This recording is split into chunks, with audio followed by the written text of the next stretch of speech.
gentlemen, just in case you are deaf, dumb, blind, stupid, or probably poor, my name is Maxwell Jacob Friedman. You can hear all about me and my best friend Cody Rhodes at AEW Insider. What's up, peeps? Welcome to this episode of the AEW Insider on YouTube.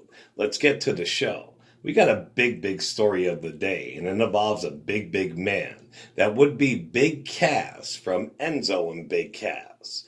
Big Cazz and Joey Janela have been having beef. They did an independent show in Rahway, New Jersey a couple months ago. Big Cazz was all wasted, pissy, drunk. He was legit chasing Janela around the building like, Janela, where are you? I'm gonna kill you. He actually got knocked out by another indie wrestler, and then he was detained by the cops while they searched his car.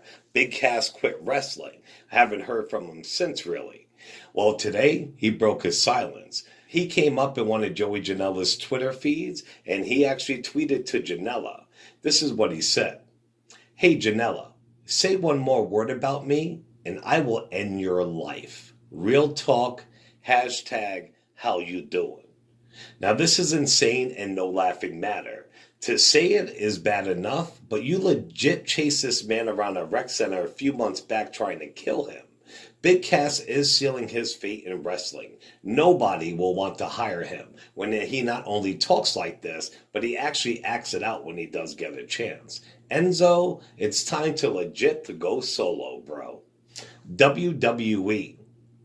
At an event last night, a fan was yelling homophobic slangs and terms to Sami Zayn.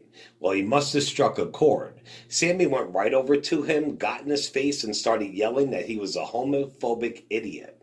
Needless to say, the fan was ejected from the arena. You paid all that money for a ticket and barely got to see the show. He did get exactly what he deserved. WWE legend Stone Cold Steve Austin gave his honest opinion of what he thinks about the wrestling world today. Here is what the Texas Rattlesnake had to say. There's a lot of demand for new people in the business. Sometimes they're not as honed up as they should be. You see a lot of holes in their work when they're out there. It's not a knock at the system or anybody because you still have your veterans out there doing a lot of solid work and people doing a lot of athletic things, and that's cool. But the work has regressed as things have sped up, just as far as being able to see through the illusion. When you're green, you think bumping is the ticket. I got to do a lot of bumps because that'll get a reaction from the crowd. Or I'm thinking taking bumps is the ticket, or that's the way you have to do it.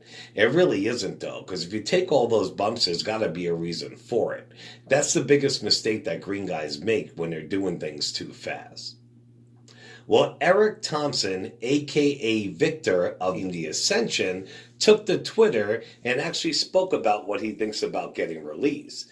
All he did was simply post a gif of Mel Gibson from the movie Braveheart yelling freedom.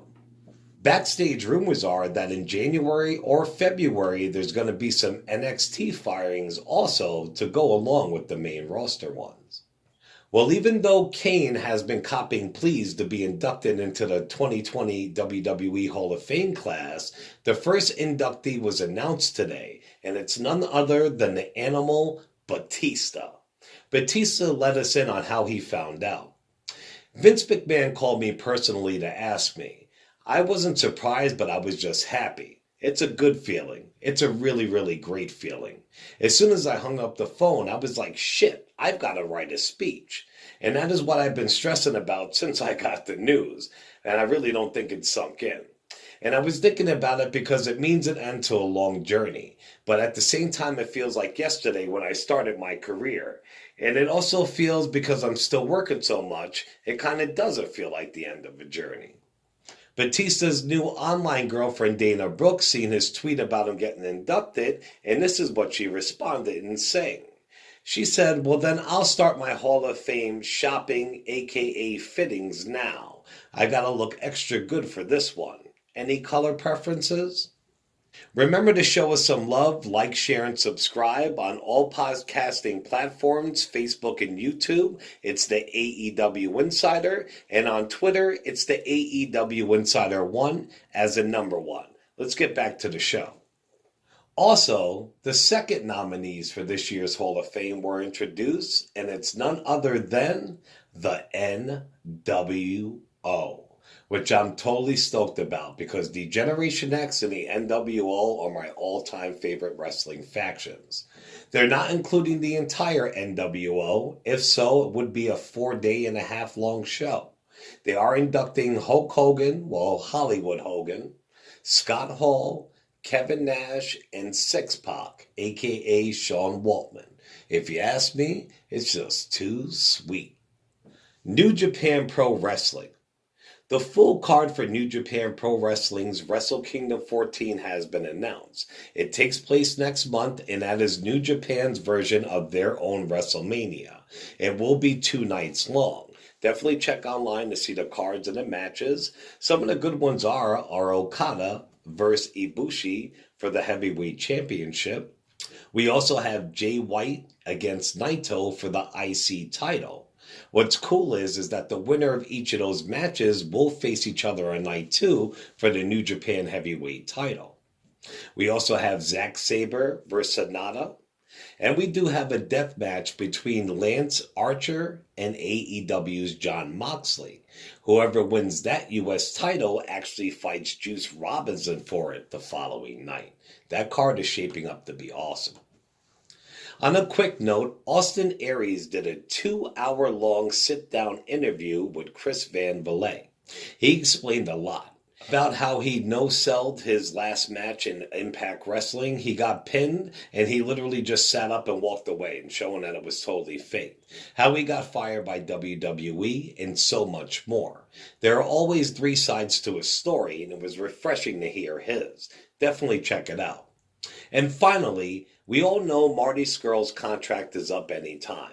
AEW wants him badly, and Ring of Honor offered him so much money to stay that your fucking head would spin. He posted on Instagram and hinted that Luke Harper might actually be the new member of Villain Enterprises. But does that mean that Marty's going to stay with Ring of Honor and he's going to be the 4th member? Or he's going to be the newest member he takes with him when he goes to AEW? Marty Scurll does own the trademark for Villain Enterprises, so he could do what he likes with it wherever he wants to. Alright peeps, thank you very much for showing some love. Remember, like, share, and subscribe, and we'll see you soon. Ciao.